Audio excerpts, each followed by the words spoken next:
আল্লাহ রাব্বুল আলামিন রাসূলকে আগেই বলেছেন, রাসূল আপনি বলে দেন যারা জানে এবং যারা জানে না তারা কি এক? যারা জানে এবং কি যারা জানে না তারা কি এক? এক নয়।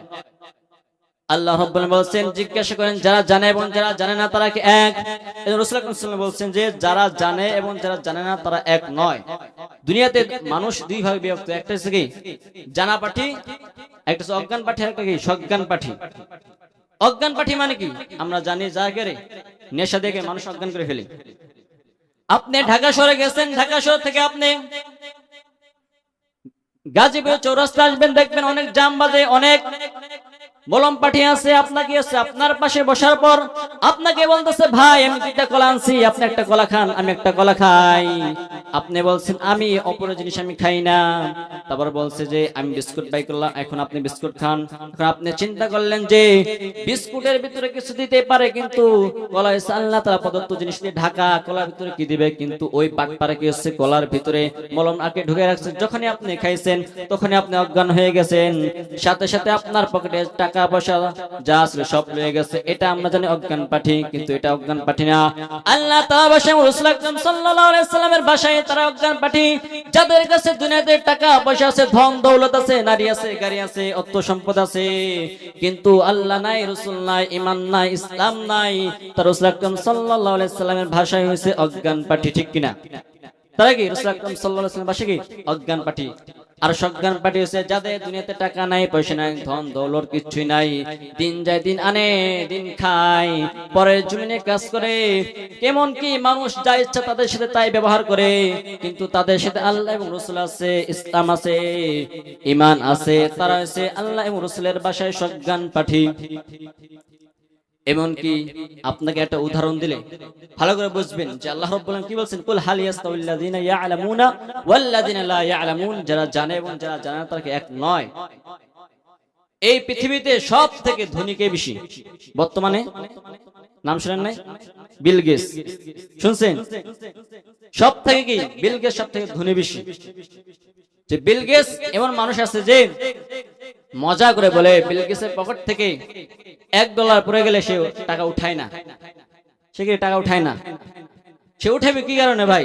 সে যে টাকা উঠাইতে গেলে 6 থেকে 7 সেকেন্ড লাগে টাকা উঠে দিই, আর সে 6 থেকে 7 সেকেন্ডে $794 বা $810 করে ইনকাম করে। $1 জন্য কি সে কি করবে? 794 এবং $810 কি নষ্ট করবে? নষ্ট করবে না। ওই বিল গেটস তার কোম্পানিতে মানুষ চাকরি করে আপনি 1100 জন, তাদের বাংলাদেশে টাকায় তাদের বেতন হয়েছে আপনি 60 থেকে 70 কোটি টাকা। কারা চাকরি করে? যারা করে হিসাব রক্ষা করে, হিসাব দেয় নেয়, তাদের বেতন হয়েছে কি 60 থেকে 70 কোটি টাকা। আর যারা কাজ করে তাদের বেতন কি রকম হতে পারে? ওই বিল গেটস এবং আপনার এলাকায় একজন মানুষ, তার নাম আব্দুল কুদ্দুস, সে দিন যায় দিন খায়। সে কি করে? দিন যায় দিন খায়। সন্ধ্যার সময় রিক্সা চালাইছে, বউ ফোন দিছে, আপনার শ্বশুর শাশুড়ি আইছে, এখন একটু কষ্ট করে গেলেন, মেহরবানি করে একটু গেলেন গরু গোশত দিয়ে আসেন। এখন সে কোমর থেকে সমস্ত টাকা পয়সা বের করার পর এখন গুনে দেখতেছে 530 টাকা। এখন বলেন 530 টাকা কি 1 কেজি গরু গোশত হয়? হবে? আপনি এদিকে হয় না? ঢাকা বরাবর না 600 টাকা কি 600 না 700 এরকমই তো। এখন 1 কেজি গরু গোশত আনছে এবং তেল আনতে গেলে, মিষ্টি আনতে গেলে ঋণ করার উপায় নাই। ওই বিল গেটস ধরেন, ওই বিল গেটস এখন মারা গেল, আপনার বাড়ি আব্দুল কুদ্দুস আপনার বাড়ির পাশে সেও মারা গেল। যে আব্দুল কুদ্দুস নামাজ পড়ে এবং পড়ে না, রোজা রাখে না, ইসলামকে স্বীকার করে, রাসূল আকরাম সাল্লাল্লাহু আলাইহি ওয়াসাল্লামকে স্বীকার করে, আল্লাহকে স্বীকার করে। বিল গেটস সে তো আল্লাহকে স্বীকার করে না, ইসলাম মানে না, ঈমানও আনে নাই। ধরুন ওই বিল গেটস মারা গেল এবং আপনার এলাকায় যে আব্দুল কুদ্দুস সে মারা গেল। বলেন ওই পারে যাওয়ার পর এখন সৌভাগ্যবান ব্যক্তিকে, ওই পারে যাওয়ার পর সৌভাগ্যবান ব্যক্তিকে আব্দুল কুদ্দুস। কারণ কি কারণে? তার কাছে কোরআন আছে, হাদিস আছে, ইসলাম আছে, এই কারণে কি সৌভাগ্যবান। এইজন্য আল্লাহ রাব্বুল আলামিন বলছেন ইয়া আইয়ুহান নাসু ক্বাদ জাআতুকুম মাউইযাতুম মির রাব্বিকুম ওয়া শিফাউল লিমা ফিস সুদূর। এই কোরআন আমি তোমাদের জন্য দিয়েছি শিফার জন্য, এই কোরআন আমি তোমাদের জন্য দিয়েছি, এই কোরআন তোমাদেরকে আমি দিয়েছি, কোরআন তোমাদেরকে পথ দেখাবে। হুদাও ওয়া রাহমাতুল লিল মুমিনিন।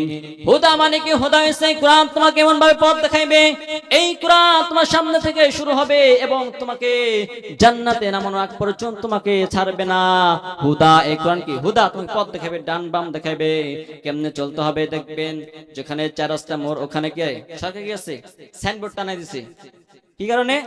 এদিক কি চট্টগ্রাম, এদিকে রাজশাহী, এদিকে ইগরা তীর দিয়ে চিহ্ন দিয়ে দিছে। এই কোরআন আপনাকে মেপে মেপে আপনাকে পথ দেখাই দেখে আপনাকে জান্নাতে লয়ে যাবে। হুদা ওয়া রাহমাতুল লিল মুমিনিন। এই কোরআন কি করবে? তোমাকে কি করবে? হুদা, পথ দেখাইবে। তুমি কিভাবে গাড়ি চালাইবে, দিনে রাত্রে কিভাবে চালাইবে, তোমার জীবন তুমি কিভাবে চালাইবে, রাত্রে তোমার জীবন কিভাবে চলবে, দিনে তোমার জীবন কিভাবে চলবে, হাঁটতে গেলে তোমার জীবন কিভাবে চলবে। এই কোরআন কি তোমাকে পথ দেখাইবে। পথ দেখাইবে না শুধু